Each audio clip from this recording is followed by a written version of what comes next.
நண்பர்கள் அனைவருக்கும் வணக்கம். நோயற்ற வாழ்வே குறைவற்ற செல்வம் என்பது பழமொழி. உடல் ஆரோக்கியம்தான் மற்ற எல்லா செல்வங்களை விடவும் சிறந்தது. இன்னும் சொல்லப்போனால் மற்ற செல்வங்களை பெறவும் பெற்ற செல்வத்தை அனுபவிக்கவும் ஆரோக்கியம் மிகவும் இன்றியமையாதது. இந்த உலகத்தில் எவ்வளோ பெரிய பணக்காரவங்களாக இருந்தாலும், உயர் பதவி வகிப்பவர்களாக இருந்தாலும், கல்வி ஞானம்னு இப்படி எல்லாமே இருந்தாலும் ஆரோக்கியம் இல்லை அப்படின்னா அவங்களோட கல்வியும் உழைப்பும் இந்த உலகத்திற்கு பயன்படாமலே போயிடும்.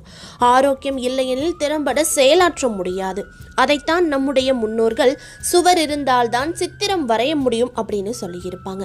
அதனால நோயற்ற வாழ்விற்கு மருத்துவத்தை மட்டுமே முழு மூச்சாக நம்பாம ஆன்மீகம் காட்டும் வழியில் பயணம் செய்யணுங்கிறத உணர்த்துவதற்காகத்தான் இந்த வீடியோவில் வைத்தீஸ்வரன் கோவிலோட வரலாற்றை பற்றியும் நாடி ஜோதிடத்திற்கு வைத்தீஸ்வரன் கோவில் பிரபலம் அடைஞ்சது எப்படின்னு பார்க்க போகிறோம். நீங்கள் இன்னும் நம்ம சேனலை சப்ஸ்கிரைப் பண்ணலைன்னா உடனே